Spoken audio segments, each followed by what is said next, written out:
സ്റ്റാൻഡുകൾ, മാർക്കറ്റുകൾ, റിസോർട്ടുകൾ എന്നിവിടങ്ങളിലെല്ലാം കേന്ദ്രീകരിച്ചായിരുന്നു പരിശോധന. ഇന്നലെ മാത്രം 308 പേരെ പരിശോധിച്ചു. 20 ഗ്രാം കഞ്ചാവ് പിടിച്ചെടുത്തു. 15 കേസുകളാണ് ആകെ രജിസ്റ്റർ ചെയ്തത്. 15 പേരെ അറസ്റ്റ് ചെയ്തു, 6 പേരെ റിമാൻഡ് ചെയ്തു. ഡി ഹണ്ട് ഓപ്പറേഷനിൽ ഇപ്പോൾ ഒരുപാട് കേസുകൾ നമ്മൾ രജിസ്റ്റർ ചെയ്തിട്ടുണ്ട്. ശക്തമായ നടപടിയാണ് ലഹരിമരുന്ന് മാഫിയക്കെതിരെ ഇടുക്കി ജില്ലാ പോലീസ് സ്വീകരിച്ചു വരുന്നത്. ഇന്നലെയും ശക്തമായ റെയ്ഡുകൾ പലയിടത്തും ജില്ലയിൽ ഒട്ടാകെ വിവിധ സ്ഥലങ്ങളിൽ റെയ്ഡുകൾ നടത്തിയിട്ടുണ്ട്. 15ഓളം കേസുകൾ നമ്മൾ ഇന്നലെ തന്നെ രജിസ്റ്റർ ചെയ്തിട്ടുണ്ട്. 15 പേരെ അറസ്റ്റ് ചെയ്തിട്ടുണ്ട്. ഇനിയും ശക്തമായ നടപടികൾ നമ്മൾ തുടരുക തന്നെ ചെയ്യും.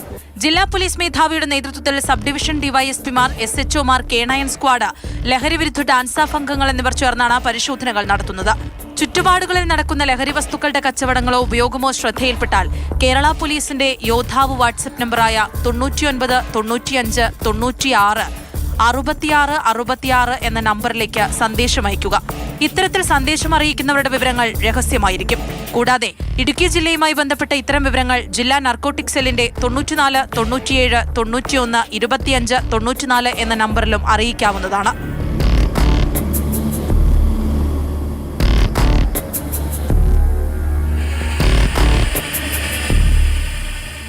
മാതൃഭൂമി ന്യൂസ്, ഇടുക്കി.